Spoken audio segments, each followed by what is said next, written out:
অনুভূতি শব্দকথায় আপনাদের স্বাগতম। সে আমার বন্দিনী পর্ব ২৪। ভির এখন কলম্বিয়ার পূর্ণ নিয়ন্ত্রণে। মেক্সিকোর পর এই অঞ্চল তার জন্য আরও এক শক্তিশালী ঘাঁটি। এভাবেই সে একে একে তার সাম্রাজ্য বিস্তার করছে। তার নাম ছড়িয়ে পড়ছে বিশ্বজুড়ে। আন্ডারওয়ার্ল্ডের সবাই তার নাম শুনলেও ভয় পায়। একটা আতঙ্কের নাম Rajveer Alvarez, the king of shadow. বিশাল দোতলা অফিস রুমে বসে আছে সে। রুম জুড়ে দেয়ালে ঝুলছে পৃথিবীর সবচেয়ে দামি পেইন্টিং। কাঁচের জানালা দিয়ে দেখা যায় পাহাড়, বন আর সমুদ্র। চারপাশে গার্ড, সামনে কাঁচের টেবিল, তার পাশে বসে আছে নিকো, সান্টিয়াগো, ম্যাটিয়াস আর ডিয়েগো। নিকো একটা ম্যাপ টেনে টেবিলে বিছিয়ে বলে, কলম্বিয়ার এই অংশ পুরোপুরি আমাদের দখলে এখন। এখানে কোকেন উৎপাদনের সবচেয়ে বড় সুবিধা হচ্ছে প্রাকৃতিক পরিবেশ আর দরিদ্র শ্রমিক। ভির গম্ভীর গলায় বলে, আমরা এখান থেকে শুধু কোকেনই নয়, অস্ত্র ব্যবসাও শুরু করব, কিন্তু মুখোশ পরে নয়। লিগ্যাল ব্যবসার আড়ালে সবকিছু চলবে। কলম্বিয়ায় তারা কি করবে এই নিয়েই আলোচনা চলছে। প্রথমেই তাদের টার্গেট ফার্মাসিউটিক্যাল কোম্পানি। কোকেন ও অন্যান্য ড্রাগ বৈজ্ঞানিক গবেষণার নামে প্রক্রিয়াকরণ ও পাচার। তারপর স্পোর্টস প্রোডাক্ট কোম্পানি, ক্রীড়া সামগ্রী প্রস্তুতের নামে আন্তর্জাতিক চালান ও মানি লন্ডারিং। মাইক্রো ফাইন্যান্স, অর্থ বৈধ করার পথ তৈরি। কোকেন রিফাইনারি ল্যাব, তারা করবে গভীর জঙ্গলের ভেতর। ডিয়েগো বলে, প্রথম ধাপে আমরা স্থানীয় মেয়র, পুলিশ অফিসারদের কিনে ফেলব। ভির সিগারেট টেনে বলে, খেয়াল রাখো সব কাজ ঠিকমতো হয় কিনা। ক্যাটালিনা আর থাকেনি প্রাসাদে। কালকের ঘটনার রেশ ধরে সকালবেলায় সিনালোয়ার উদ্দেশ্যে রওনা দেয় তিনি। ইসাবেলা তাকে আটকানোর চেষ্টা করলেও তিনি থাকেননি। ইসাবেলাকে রেখেই চলে যান। কিন্তু অ্যালিসাকে এইখানে কি হয় না হয় সবকিছু তাকে জানানোর জন্য বলে দিয়ে গেছে। ইসাবেলা রয়ে যায়, তার উদ্দেশ্য ভিন্ন। যেহেতু এখানে সে এখন নিকোকে পেয়েছে, তাই এক পাও নড়বে না এখান থেকে। বিকেলের দিকে কয়েকজন মহিলা এসে পৌঁছায় ভিরের প্রাসাদে। হাতে বিভিন্ন ধরনের জিনিসপত্র, ভারী ভারী ব্যাগ, বক্স। যে জায়গার যে জিনিসটা ভালো সেইখানকার সেই জিনিসগুলো আনা হয়েছে।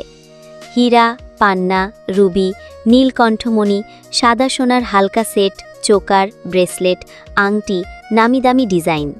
জামদানি, কাঞ্জিবরাম, বেনারসি, সিল্কের শাড়ি, সিল্ক, স্যাটিন, লেস, অর্নেট ডিজাইনের গাউন, ডিজাইনার কাজের সালোয়ার স্যুট, জুতা, পারফিউম, মেকআপ ডিওরের।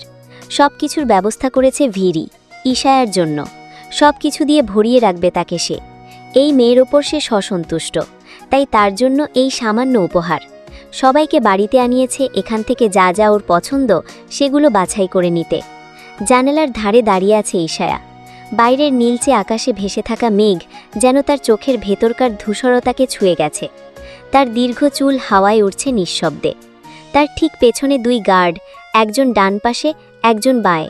চোখ মুখ শক্ত করে দাঁড়িয়ে আছে। তাকে ২৪ ঘন্টা নজরে রাখার নির্দেশ তাদের। কেউ ভুলতে সাহস করে না তা। কিছুক্ষণ পর নরম অথচ দৃঢ় পায়ের শব্দে মারিয়া এলেনা ঘরে প্রবেশ করে। ম্যাম, বস আপনার জন্য কিছু জিনিস অর্ডার করেছেন। যেগুলো আপনার পছন্দ, আপনাকে সেগুলো নিতে বলেছেন। আপনি নিচে আসুন। ইশায়া একটুও নড়ল না, না পিছন ফিরে তাকালো। তার দৃষ্টি জানালার বাইরের দিকে বিস্তৃত, শূন্য। আমার কিচ্ছু লাগবে না। তার কণ্ঠ কোমল, কিন্তু ভিতরে রাগ। ওদের চলে যেতে বলো। মারিয়া নতমুখে কিছুক্ষণ চুপ করে থাকে। তারপর সাহস করে আবার বলে, ম্যাম, বস বলেছেন আপনাকে আসতেই হবে। আপনি কিছু না নিলে স্যার রেগে যাবেন। ইশায়া চোখ বন্ধ করে একটু নিঃশ্বাস ফেলে। ভয়ের নয়, একরকম জেদের গন্ধ মিশে আছে তাতে। আমি কিচ্ছু নেব না। তার শব্দগুলো ধীরে ধীরে ধ্বনির মতো ছড়িয়ে পড়ে ঘরে। গার্ডদের চোখের কোণে খানিকটা অস্বস্তি। এই মুহূর্তে সবার মনে একটা কথাই ঘোরে, যদি বস জানতে পারে তখন কি হবে। সাইমা বেগম বসেছেন রাহিকে নিয়ে। একটা বাটিতে নারকেল তেল গরম করেছেন, তার নিজের হাতে বানানো তেল। মেয়ের চুলের খুব যত্ন নিতেন তিনি। রাহির চুলে নারকেল তেল মাখাতে গিয়ে ইশায়ার কথা মনে পড়ে যায় তার। চোখের সামনে ভেসে ওঠে ইশায়ার চুল বেঁধে দেওয়া, তার হাসি মুখ, তেল মাখানো নিয়ে কত ঝগড়া, বাবার কাছে কত নালিশ। হঠাৎ করেই ভিতরটা মুচড়ে ওঠে। রাহি তার কাঁধে মাথা রেখে বলে, মামনি, কিন্তু না, আমি আছি তো, আমিও তো তোমার মেয়ে। সাইমা চোখ মুছে বলেন, হ্যাঁ, এজন্যই তো তোকে নিয়ে এসেছি। তুই তোর আদ্রিয়ান ভাইয়াকেও দেখবি। আমার ছেলেটা একেবারে ভেঙে গেছে রে, ধীরে ধীরে নিজেকে ধ্বংসের দিকে নিয়ে যাচ্ছে। তুই ছোট আমি জানি, কিন্তু মামনির জন্য একটু সাহস কর। আমার ছেলেটা এমন রাগিনা এখন এমন হয়ে গেছে, তুই ওকে একটু বোঝ না। আমি তোকে সাফার মতো করে সব কিছু শিখিয়ে দেব, তুই সাফার মতো করে চলবি। সাফা যা যা করত, যেভাবে জামা কাপড় পরত, ওর চলা ফেরা সব কিছু তোকে রপ্ত করতে হবে। কাল তোকে নিয়ে শপিং মলে যাব আমি। আদ্রিয়ানের সব বিষয় খেয়াল রাখবি, ঠিক আছে? আমার ছেলেটাকে স্বাভাবিক হতে সাহায্য কর মা। মা হয়ে ছেলের এই অবস্থাটা আমি আর নিতে পারছি না। মেয়েটাকে তো আর হারিয়েছি, ছেলেটাকেও এভাবে তিলে তিলে শেষ হয়ে যেতে দেখতে পারবো না। কিন্তু মামনি, আবির ভাইয়া তো কত ভালো, আমার সাথে কত সুন্দর করে কথা বলল। আদ্রিয়ান ভাইয়া তো শুনেও না শোনার ভান করে চলে গেছে, আমাকে অপমান করল। আমি তার সাথে কথা বলবো না বলেই মুখ ফুলায় রাহি। ও এখন এরকম হয়ে গেছে রে, না হয় আমার আদ্রিয়ান আর ইশায়া সারা দিন এই বাড়িটাকে মাতিয়ে রাখত। কি থেকে কি হয়ে গেল, আমার মেয়েটা আজ নেই, ছেলেটাও হারিয়ে গেছে। উফ মামনি, তুমি মন খারাপ করো না তো, শুধু দেখবে সব ঠিক হয়ে যাবে। মারিয়া এলেনা এসে জানানোর পর একে একে সবাই বেরিয়ে গেছে তাদের আনা জিনিসপত্র গুটিয়ে। এখন সে এই ভয় পাচ্ছেন বস এটা শোনার পর কি করবেন, কিন্তু তাকে তো জানাতেই হবে, না জানালে তার রক্ষে নেই। যেই জায়গায় ডিয়েগো স্যারকে ছাড় দেননি বস ম্যামের কথা না জানানোর জন্য, সেদিকে তারা তো কেউ না। মারিয়া এলেনা এনরিকোকে ফোন করে জানায় সব কিছু, বীরকে জানানোর জন্য। রিকো গিয়ে সেটা বীরকে জানায়। বীর তখন কলম্বিয়ায় তার নতুন ব্যবসার খুঁটিনাটি নিয়ে সবার সঙ্গে পরিকল্পনায় ব্যস্ত। মুখ ভরা তীব্রতা, কণ্ঠে অনম্য দৃঢ়তা। পুলিশ থেকে রাজনীতিবিদ সবাই আমার মুঠোয়। এখন আমরা কিভাবে কোকিন সরবরাহ করব, রুট কি হবে, কোথায় গুদাম হবে, সব কিছু নিখুঁত চাই। ঠিক সেই সময় রিকো এসে বীরকে জানায়, বস ম্যাম আপনার পাঠানো জিনিস নিতে নারাজ। ম্যাম কিছু নিতে চাননি, উনি বলেছেন ওনার ইচ্ছা নেই। চুপ হয়ে যায় বীর। কথাটা বুঝতে তার সময় লাগে। তার পাঠানো উপহার রিজেক্ট করা, তার আদেশ অমান্য করা, তাকে হেয় করা। কয়েক সেকেন্ড কেউ কিছু বলতে সাহস করে না। তারপর হঠাৎ করে হওয়া শব্দে সবাই একটু নড়ে ওঠে। বীর এক ঝটকায় সামনে থাকা কাঁচের অ্যাশট্রেটি তুলে দেয়ালে ছুঁড়ে মারে। মুহূর্তেই চূর্ণ বিচূর্ণ হয়ে যায় সেটা। কি বললি তুই? তার কণ্ঠ গর্জে উঠল। দেয়াল কাঁপে। ম্যাম কিছু নিতে চান না, বললেন ওনার ইচ্ছা নেই, রিকো কাঁপা কাঁপা গলায় বলে। বীর ধীরে ধীরে উঠে দাঁড়ায়। তার চোখ দুটি লাল হয়ে উঠেছে, আগুন জমে আছে সেখানে। এই মেয়ে কি ভেবেছে নিজেকে? সে না খেয়ে না পড়ে কিছু না নিয়ে আমার ওপর মানসিক যুদ্ধ চালাচ্ছে। এভাবে পার পেয়ে যাবে? আমার কাছ থেকে রেহাই পাওয়ার একটা ছেলে মানুষই চেষ্টা করে রক্ষা পাবে? তার কণ্ঠের নিচে চাপা বিষ। তাহলে লিটিল হার্ট, তোমাকে মনে করিয়ে দিতে হবে তুমি কোথায় আছো, কার জিম্মায় আছো। বীরের সাথে এসব ছেলে মানুষই করে পার পেয়ে যাবে না তুমি। আমার একটু নরম আচরণে তুমি পার পেয়ে গেছো, তাহলে এখন রিয়ালিটিতে তোমাকে আসতে হবে। ভালো কথার মানুষ যখন তুমি না, তাহলে তো কঠোর হতেই হয়। বীর এক ঝক্টায় চেয়ারটা উল্টে ফেলে, গ্লাস টেবিল থেকে তুলে আছড়ে ফেলে দেয় মেঝেতে। কাঁচ ছড়িয়ে যায় চারদিকে। রাগে তার মাথা ছিঁড়ে যাচ্ছে, ক্ষণে ক্ষণে মেজাজ হারাচ্ছে সে। এইটুকুন একটা মেয়ের সাহস কি করে হয় বারবার তার আদেশ অমান্য করার? উপস্থিত সকলেই স্তব্ধ বীরের এমন আচরণ দেখে। তোমার এই জেদ আমি এমনভাবে ভাঙব মেয়ে, দেখবে আর সারা জীবন মনে রাখবে। আমাকে বাধ্য করো না খারাপ হতে, সহ্য করতে পারবে না তুমি। বীর কিছু একটা ভেবে ফোনটা হাতে নেয়। পর্ব 25। ভীর কিছু একটা ভেবে ফোন হাতে নেয়। ফোনটা কেটে রাখতেই তার ঠোঁটে ধীরে ধীরে জন্ম নেয় এক শীতল কুটিল হাসি। তোর এই জেদ আজ আমি ভাঙব, এমনভাবে ভাঙব যে নেক্সট টাইম আমার অবাধ্য হতে হাজারোবার চিন্তা করবি। এখনও বুঝিসনি তুই কার সঙ্গে খেলতে যাচ্ছিস। তোকে ছাড় দিয়েছি বলে এই অবস্থা। ভালো ব্যবহার হজম হয়নি না, এখন দেখবি ভীর আলবারেজ কি জিনিস। তার রাগ এমন এক জায়গায় পৌঁছায় যেখানে যুক্তি আর সংযমের জায়গা থাকে না। আশপাশের লোকজনের দিকে না তাকিয়েই দরজা ঠেলে বেরিয়ে যায় ভীর। নিকো দূর থেকে তাকিয়ে ভীরের চলে যাওয়া দেখে, চোখে অস্বস্তি আর অজানা শঙ্কা। এই মেয়েটা ভীরের মধ্যে এমন কিছু জাগিয়ে তুলছে যা আমাদের জগতে নিষিদ্ধ। দুর্বলতা মৃত্যু ডাকে, আর ভীর এখন অপ্রতিরোধ্য হয়ে উঠছে। তাদের লক্ষ্যের মাঝে এই মেয়েটা না আবার বাধা হয়ে দাঁড়ায়? ভীরের গাড়ি দ্রুত চালাচ্ছে, স্টিয়ারিং ঘোরাচ্ছে শক্ত হাতে। রাগে তার চোখে আগুন, মুখে ঠান্ডা প্রতিজ্ঞা। তোর এই নীরব যুদ্ধের অবসান এবার আমি টানব।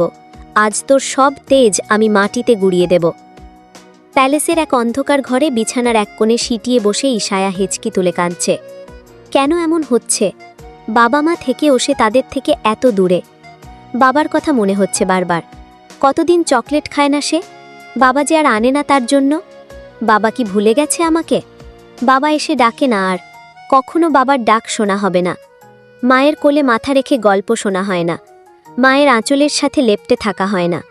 মায়ের হাতে খায় না কতদিন। আজ সব কিছু অন্ধকার। নিজেকে কলঙ্কিত মনে হচ্ছে তার বারবার। ওই লোকটার ছোঁয়ায় নিজেকে অপবিত্র মনে হচ্ছে। নিজেরই নিজের প্রতি একটা ঘৃণা কাজ করছে। আমি কি আর আগের আমি আছি? আমাকে কি আর কেউ গ্রহণ করবে ফিরে গেলে? তার মনটাই যেন পুছে যাচ্ছে এই নির্যাতনে। ইশায়ার এসব ভাবনার মাঝেই ঝড়ের বেগে দরজা খুলে রুমে প্রবেশ করে ভিড়। এমন সময় তার উপস্থিতিই বলে দেয় আজ কিছু একটা ভয়ানক ঘটতে চলেছে। ভিড়ের আশায় রুমের ভেতরে থাকা গার্ডরা মাথা ঝুঁকিয়ে বেরিয়ে যায় একে একে সবাই। যাওয়ার পরই দরজা লক হয়ে যায়। ভিড় কয়েক পা এগিয়ে এসে সিংহাসনের মতো দেখতে চেয়ারে বসে পড়ে, পায়ের উপর পা তুলে। তার দৃষ্টি সোজা ইশায়ার দিকে। ইশায়া দ্রুতা ওড়নাটা গায়ে পেঁচিয়ে নেয়, চোখ নামিয়ে ফেলে। ভিড় তাকে একবারে পায়ের পাতা থেকে মাথা পর্যন্ত দেখে। কালো রঙের সালোয়ার কামিজে ইশায়ার ফর্সা গায়ের রং যেন আরও উজ্জ্বল হয়ে উঠেছে। খোলা চুল তার, চোখে জল, মুখে ভয় তাকে অসম্ভব কোমল আর করুণ দেখাচ্ছে। ভিড় কয়েক পল ইশায়াকে দেখে তারপর চোখের ইশারায় পা বাড়িয়ে কিছু বোঝায়। ইশায়া বোঝে কিছু করার নেই তার। সে তো এই লোকের দাসী, দাসত্ব তো তাকে করতেই হবে। ইশায়া ধীরে এগিয়ে গিয়ে নিচে বসে তার জুতো খুলে দেয়, মোজাও খুলে। হঠাৎ এক ঝটকায় ভিড় তার গলা থেকে ইশায়ার ওড়নাটা টেনে ফেলে দেয়। এটা আমার সামনে পড়বে না, আর কখনো যেন না দেখি। তার গলা ভারী। ইশায়া চুপ করে থাকে, কিছু না বলে নিচু হয়ে আরেক পায়ের জুতোতে হাত দেয়। কিছু বলার ইচ্ছে হলেও সে বলে না। ভিড় তার শরীরে তার দেওয়া চিহ্ন লক্ষ্য করে, যা এখনও স্পষ্ট। তার চোখে এক ধরনের অদ্ভুত উন্মাদনা। ইশায়া উঠে যেতে চাইলে ভিড় তার দিকে একটা প্যাকেট বাড়িয়ে দেয়। ইশায়া তাকায় ভিড়ের হাতের দিকে। নাও। ইশায়া হাত বাড়িয়ে নেয়, কিছু না বলে তাকিয়ে থাকে। পড়ো। ইশায়া প্যাকেটটা খুলে, ভেতরে লাল রঙের ছোট একটি শর্ট ড্রেস। এতটাই ছোট, এতটাই খোলামেলা যে দেখেই তার শরীর ঘিন ঘিন করে ওঠে। সে হাত থেকে ড্রেসটা ফেলে দেয়। আমি এটা পরব না। ইশায়ার কণ্ঠ কাঁপছে, কিন্তু দৃঢ় তার গলার স্বর। ভিড় ঠান্ডা গলায় বলে, পড়বে না? না। ভিড় হেসে ওঠে, তার ঠোঁটের কোণে সেই ঠান্ডা হিংস্রতা। ঠিক বলছো তো? পড়বে না? তার প্রশ্ন যেন ফাঁদে ফেলা জাল। না, না, না, ইশায়া তীব্র কণ্ঠে চিৎকার করে বলে। ভিড় ঠান্ডা স্বরে শুধু এক শব্দ বলে, ওকে। কিন্তু তার চোখের দৃষ্টিতে ঝলসে ওঠে রাগ, যার চেহারায় কোনো দয়া নেই। কেবল এক শিকারীকে দেখা যায়, যে তার শিকারকে পালাতে দিচ্ছে না, শুধু খেলাটা দীর্ঘ করতে চাইছে। ভিড়ের ঠোঁটের কোণে ঠান্ডা হাসির রেখা। সে ধীরে ধীরে রিমোটটা তোলে।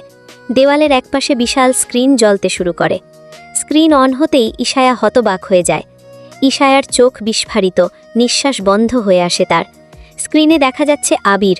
তার চোখে কালো কাপড় বাঁধা, হাত পেছন দিয়ে শক্ত করে বেঁধে রাখা হয়েছে। চারপাশে দাঁড়িয়ে আছে 4-5 জন কালো পোশাকের মুখোশবাসী গার্ড। আবির ছটফাট করছে, বারবার জিজ্ঞেস করছে, কারা তোমরা? আমাকে কেন এখানে এনেছ? ইশায়ার বুকের ভিতরটা কেঁপে ওঠে। দাদা ভাই?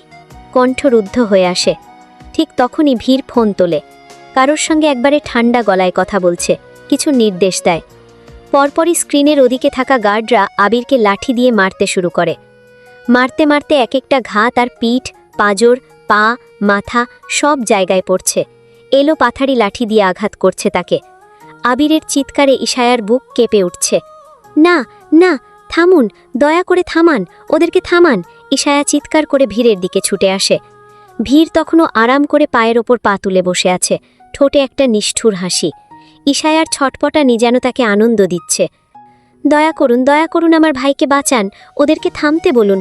আমার দাদা ভাই প্লিজ মরে যাবে, প্লিজ, প্লিজ, দোহাই লাগে।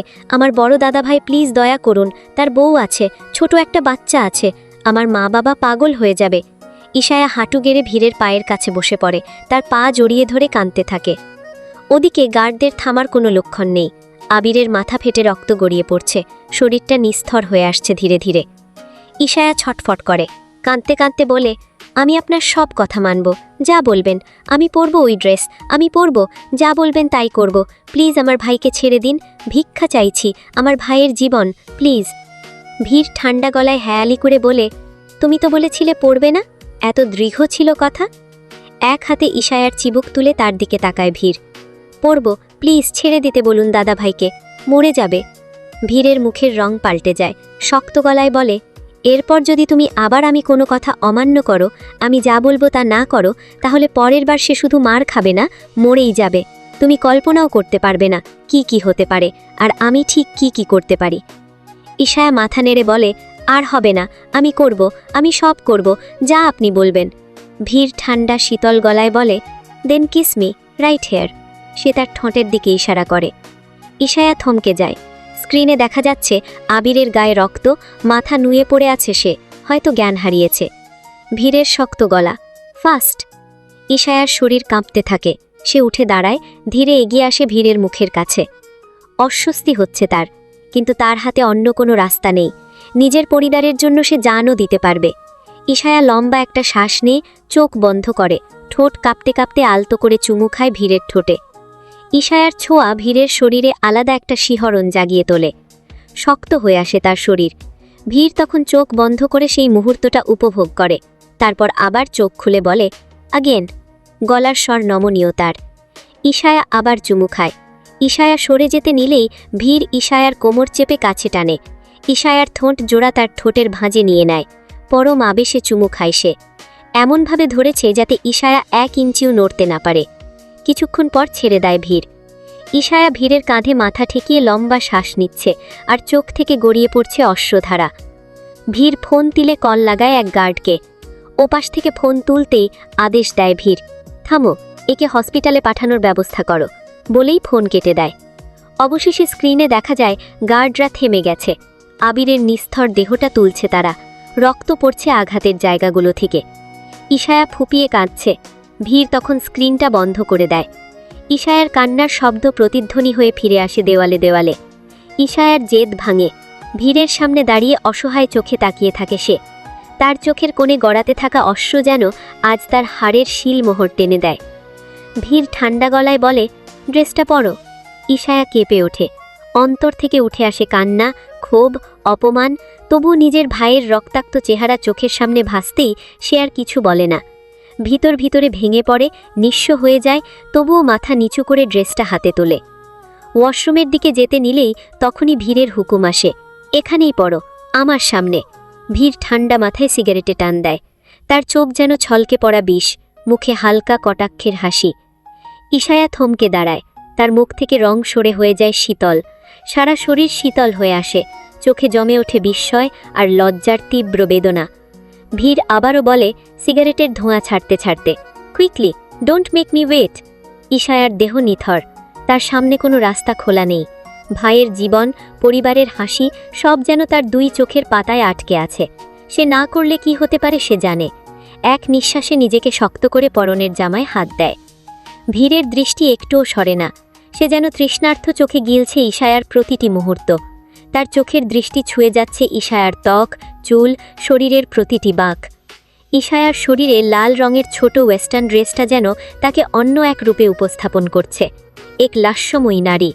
লম্বা খোলা চুল, চোখে জল মিশ্রিত শূন্যতা, আর সুন্দর পা দুটো উন্মুক্ত, শরীরের প্রতিটা বাঁক দৃশ্যমান। ইশায়া নিজের দিকে তাকায় না ঘৃণায়। সে নয়, এই পোশাকে সে নিজের অস্তিত্বকেই যেন চিনতেই পারছে না।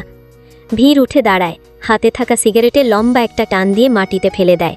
তার চোখে গভীর মোহ, আবেশে ডুবে সে এগিয়ে আসে ইশায়ার দিকে। ভীরের এক এক পা করে যত এগোচ্ছে, ইশায়া ভেতর ভেতরে ঠিক ততটাই ভয়ে কুঁকড়ে যাচ্ছে। ইশায়া জড়সড় হয়ে দাঁড়ানো। ভীর 2 হাতে ইশায়ার মুখটা উপরের দিকে তুলে ধরে। তার চোখে চোখ রেখে ধীরে ফুঁ দেয় ইশায়ার মুখে। ইশায়া চোখ বন্ধ করে নেয়। ভয়ের থেকেও বেশি লজ্জা আর অপমানের অনুভূতিতে বিদ্ধ সে। ভীর ধীরে ঠোঁট ছোঁয়ায় ইশায়ার ঠোঁটের উপরের ছোট্ট তিলে।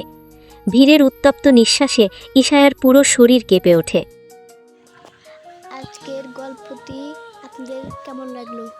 ভালো লাগলে লাইক, কমেন্ট, শেয়ার, সাবস্ক্রাইব করে পাশে থাকবেন। আবার দেখা হবে পরবর্তী ভিডিওতে। টাটা।